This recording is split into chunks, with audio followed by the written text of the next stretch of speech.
In this video, we're going to take a look at analytics.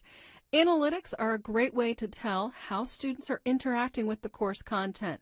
Are they looking at things?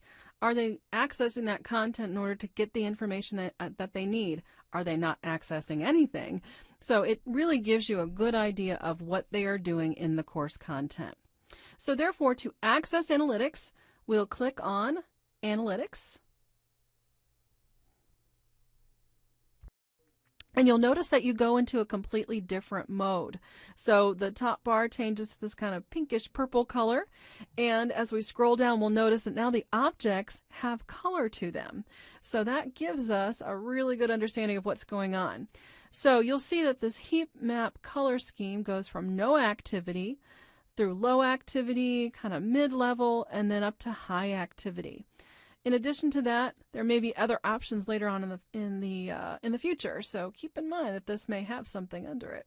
You can also look at the activity of what people are doing, so opened from course, as in students accessed the course, they opened something. We can also see if they open it from the calendar. Let's look at that. That's a little different. So that's interesting. Very little has been opened from the calendar. But that tells us a lot, that the calendar is not used as much. We can also see if they closed things, if they submitted final, as in a final item to the Dropbox for an instructor to grade, if they added a topic, if they responded to a topic, replied, met, unlocked something, or revealed it. There's a lot of other things here as well. Attempted an assessment, marked as complete, or met a condition. A lot of those we'll talk about further with other items, but let's concentrate right now from the opened, because that's the one we have the most data to look at.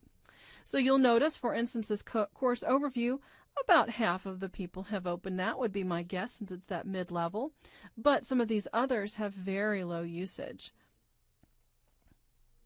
We get into the purple area, so if we look at purple, what's that? That's much, much higher, or I'm sorry, that's probably right about here, so kind of mid-level. And then we have some items that have no activity, so nobody has looked at the instructor preparation. Now I happen to know why that is because there's actually no content in that. So that's one of those things that they simply didn't need to know. Another thing was this adding discussions. You might think, well, why did no one look at that? Well, in the case of this course is being delivered to a group of individuals who did not need to know how to do that. So that was not important to them in the sense of training. So they did not access that as an item. And we have the module 3, which, look at that one is red. So what did red mean? It means very high activity. One of the reasons that it has the highest activity is because this is the module on grading and taking attendance. This is probably one of the hardest ones for everyone, and it's the one that everyone needs to spend a lot of time on. So it's probably the most critical for many of our instructors. So you can see that that one had very high usage.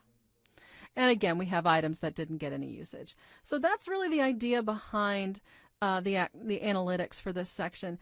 Again, you can see whether they're using things. So if for some reason students come to you and say, well, I didn't know about that, and you look at this and you see that there's little or no usage on something, you can reach out to those students and say, you know, you should be reading that object because you'll get that information. So this is a point where you can use this information to communicate with students and give them a way to empower them to get the information that they need and be more independent with their course content. So it's a good way of getting some intelligence on how students are using content. So you've now seen how to access analytics and how to view the basic information that is included.